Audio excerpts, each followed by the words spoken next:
Në një kohë kur historia vazhdon të mbetet fushë debatesh dhe interpretimesh, libri i Naim Zotos mbi kujtimet e Xhelal Staraveckës sjell një qasje ndryshe, ato të verifikimit dokumentar dhe të ballafaqimit të kujtesës me arkivat. Botuesi Naim Zoto por i sjell kujtimet e Xhelal Staraveckës, të cilat janë botuar edhe më përpara, por në një këndvështrim tjetër në pikpamje të trajtimit metodologjik historik. Pra, janë kujtimet e tij për sa i përket periudhës së luftës dhe para luftës, por të verifikuara me dokumentacion për të gjitha ngjarjet apo çka Xhelal Staravecka shkrua në kujtimet e tij, dhe ky verifikim bën një ballafaqim pra të zvërtetës historike. Pra nëse Xhelal Staravecka për çështje të caktuara të rëndësishme të historisë popullit shqiptar, siç është lufta antifashiste nacionale shqiptare, apo sikurse janë marrëdhëniet brenda Frontit Nacional Shqiptar, apo ndoshta edhe ngjarje të caktuara, sikurse është 4 shkurti i vitit 1944, i ka trajtuar në këto kujtime, të cilat sigurisht deri para se të dilte ky botim që kemi sot nduar janë në aspektin e trajtimit e inxhinies si kujtimet. Atë që Naim Zoto, pra autori Naim Zoto ka bërë në këtë rast është që ka bërë një verifikim dokumentar me një punë shumë të gjatë arkivore, duke shfrytzuar arkiva të ndryshme dhe është ndalur pikërisht në këto momente. Libri bazohet në një punë kërkimore shumë vjeçare, ku kujtimet e Staraveckës ballafaqohen me dokumente shqiptare dhe të huaja, në përpjekje për të ndarë propagandën nga faktet historike. Ky është botimi i parë, na vjen në një pikpamje shumë korrekte metodologjike, duke i verifikuar këto kujtime. Dhe si i tillë, mund të themi që në momentin që dy burime, pra si kujtimet rasti konkret dhe dokumentacioni arkivor përputhen, atëherë themi që këto kujtime hynë në atë që quhet kategori plotësisht e besueshme e të shkruarit. Libri është fruti një pune voluminoze, afro 10 vjeçare, që sipas studiuesve pritet të zerë një vend të rëndësishëm në historiografinë shqiptare. Duke qenë që Xhelal Staravecka ka qenë protagonist në shumë ngjarje kryesore të historisë luftës dytë botërore në Shqipëri, po dhe para saj, duke filluar që nga revolta e Fierit dhe për të ardhur në krijimin e çetave të para partizane, në organizimin e luftës antifashiste nacionale shqiptare, në krijimin e brigadës parë, në aksione të ndryshme të nivelit po ashtu të ndryshëm që janë bërë kundër forcave pushuese, qoftë atyre italiane edhe më pas atyre gjermane, sjell fakte të reja dhe të dhëna po ashtu shumë interesante, sepse sikurse tham, janë të jetuar dhe tashmë të verifikuar. Duke patur parasysh që Xhelal Staravecka është një personazh shumë interesant. Një personazh i cili po kaq interesant mbetet edhe mbas luftës, por mbi të gjitha mbi këndvështrimin e tij mbi luftën antifashiste nacionale shqiptare. Pra, pavarësisht se ai për arsyet e tij e ndryshoi, si thuaç, qëndrimin ndaj luftës, nuk i nënvlerësoi asnjëherë vlerat e kësaj lufte. Tregohet i drejtë dhe i ndershëm, ashtu sikurse duhet ndodh në botime tilla apo në qendrime tilla historike, sikurse janë kujtimet e personazheve që kanë se çfarë të thonë. Toka është romani i shkrimtares turke Buket Uzuner, një nga zërat më origjinal dhe më të rëndësishëm të letërsisë moderne turke. Uzuner ka krijuar një univers letrar unik, ndërsa veprat e saj janë përkthyer në 10 gjuhë të botës, përfshirë edhe shqipen. Romani Toka i shkrimtares turke Buket Uzuner është një nga romanet më interesant të letërsisë turke. Shkrimtarja është një zë i veçantë i letërsisë moderne turke, e cila sjell në një farë mënyre ndërthurjen e letërsisë magjike, realizmit magjik më saktë me mitologjinë e lashtë turke. Ajo ka shkruar mjaft romane që janë përkthyer në shumë gjuhë të botës, por ka arritur kulmin e suksesit të saj me tetralogjinë, pjesë e së cilës është romani Toka, ku përfshihen një cikël prej 4 romanesh, Toka, ajri, uji dhe zjarri, pra ka shkruar mbi 4 elementet e natyrës dhe në një farë mënyrë është përpjekur të lidh problemet e sotme të Turqisë dhe botës globale me problemet në natyrë. Një qendër të kësaj tetralogjie është personazhi i Defne Kaman, një gazetare investigative dhe aktiviste e shoqërisë civile, e cila zhduket në mënyrë misterioze në secilin roman, duke hapur rrugën për një hetim që zbulon plagët e shoqërisë moderne. Toka për Buket Uzuner është, si të thuash, barku nga i cili doli gjithçka dhe nesër tek i cili do të kthehet gjithçka. E gjithë ngjarja ngjason një letërsie investigative, duket sikur fillimisht do të merret pikërisht me këtë lloj subjekti, me humbjen e një gazetareje investigative, e cila është në ndjekje të grabitësve të artefakteve historike të një zone të caktuar, por në fakt subjekti nuk është kaq i thjeshtë, sepse në qendër të këtij romani janë toka, është gruaja dhe problemet e sotme të shoqërisë. Në toka ngjarjet zhvendosen, nga Stambolli drejt Shorumit, në Anadollin qendror, zonën e njohur si qendra e qytetërimit të Lashtitit.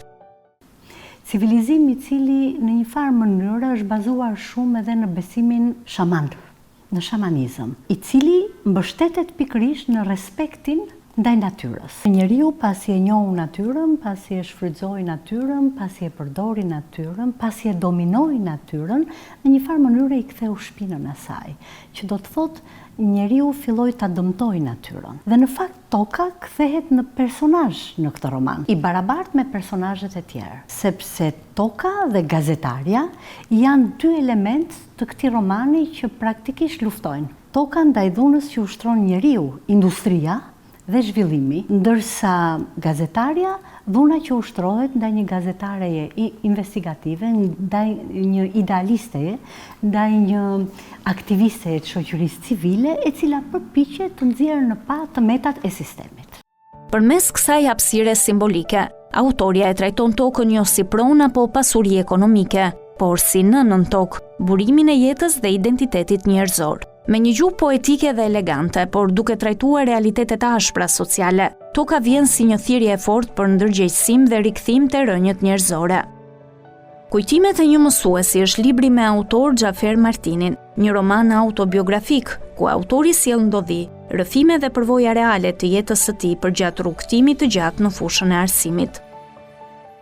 Ky është një libër kujtimesh. Unë kam qenë për një kohë të gjatë mësues. Kam pas shumë bresa, por këto nuk kam dashur të jap në formë ditare ose në formë reportazhesh.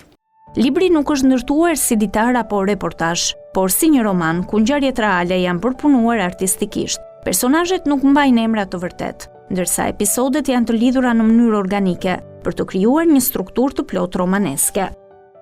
Nuk kam dashur të operoj me emra real. Megjithëse ngjarjet janë shumë të njohura, ato janë gjurshetuar në atë mënyrë që të ketë strukturë romani. Dhe ky roman të sjellë më shumë se sa individ të veçantë fytyrën e epokës, arsimin që ishte në atë kohë, me ato probleme që kishte.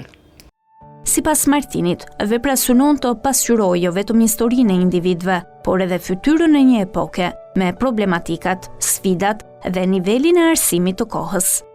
Çdo kapitull lidhet me kapitullin pasardhës, duke krijuar një identitet të vërtet, artistikisht i dhënë me një përmbajtje të caktuar. Jo si roman i shkputur, domethënë, nuk është roman tradicional. Unë kam treguar që edhe kështu mund të shkruhen romanet. Mund të shkruhen romanet në çfarë do lloj mënyre. Mjafton që ti të përçosh idetë, mesazhet, problemet e kohës. Ai thekson se sistemi arsimor kishte kërkesa serioze dhe nivel të mirë pedagogjik, por shpesh dëmtohej nga mënyra se si zbatoheshin politikat në praktik nga drejtues lokal të arsimit. Në qendër të romanit vendoset figura e një mësuesi të gjuhës dhe letërsisë shqipe, përmes të cilit autori përcjell përvojat personale dhe vështrimin kritik ndaj kohës.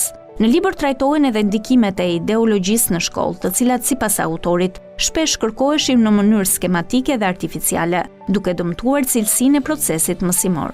Xhafer Martini ndalet dhe te vlerat e letërsisë shqiptare ndër vite, duke theksuar se e kaluara nuk duhet parë vetëm me mohim, por me një vlerësim më të drejtë dhe njerëzor për kontributet që kanë dhënë shumë autorë shqiptar.